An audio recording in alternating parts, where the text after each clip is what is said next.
Kidlat News Updates. Mga balita ngayon, mataas na pagtitiwala sa paglilingkod ng AFP patuloy na pinagsusumikapan. Pera ng taong bayan kailangang maibalik agad, DPWH kakalampag sa korupsyon sa tulong ng PCC at AMLAC. Kindergarten teacher patay ng barilin ng sariling mister. Ako po si Cesar Soriano para ihatid ang nangungunang mga balita sa buong kapuluan ngayon. Tiniyak ng Armed Forces of the Philippines o AFP na patuloy nitong pananatilihin ang profesionalismo at tapat na paglilingkod matapos makakuha ng mataas na tiwala at kasiyahan mula sa publiko batay sa Okta Research, tugon ng Masa Survey.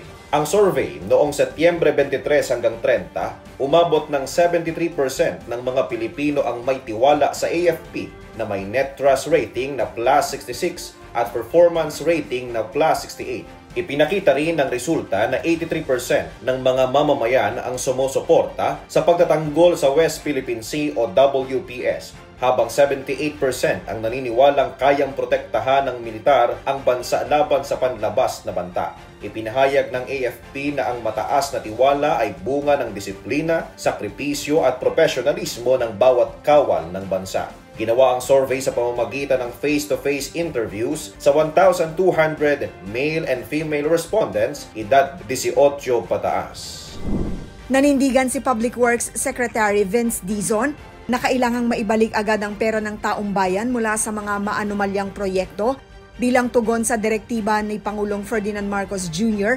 na linisin ng DPWH at tapusin ang sistematikong korupsyon sa infrastruktura. Kasabay ng panawagan, lumagda ang DPWH sa kasunduan sa Philippine Competition Commission o PCC upang tiyakin ang patas na bidding, maiwasan ang ghost at substandard projects at mapanagot ang mga contractor na sangkot sa dayaan. Pinirmahan din ang Memorandum of Agreement ng DPWH at Anti-Money Laundering Council o AMLAC para sa masusing financial investigation sa mga dating opisyal at contractor na pinaghihinala ang sangkot sa money laundering at anomalous transactions. Ayon kay Dizon, halos 2,000 bank accounts na ang na-freeze ng AMLAC habang patuloy ang kaso laban sa mga sangkot. Patay ang isang kindergarten teacher matapos pagbabarili ng sarili nitong mister sa loob mismo ng paaralan sa Matalom, Leyte nitong Miyerkules.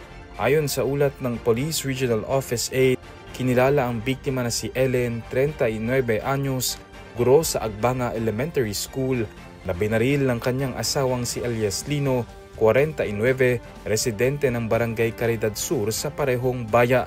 Base sa investigasyon, tumakbo papunta sa classroom ng kapwa guro nito ang biktima matapos habulin ng kanyang asawa. Doon na siya makailang beses na binaril ng lalaki na naging dahilan ng kanyang agarang pagkamatay. Agad na tumakas ang sospek at patuloy na tinutugis ng pulisya.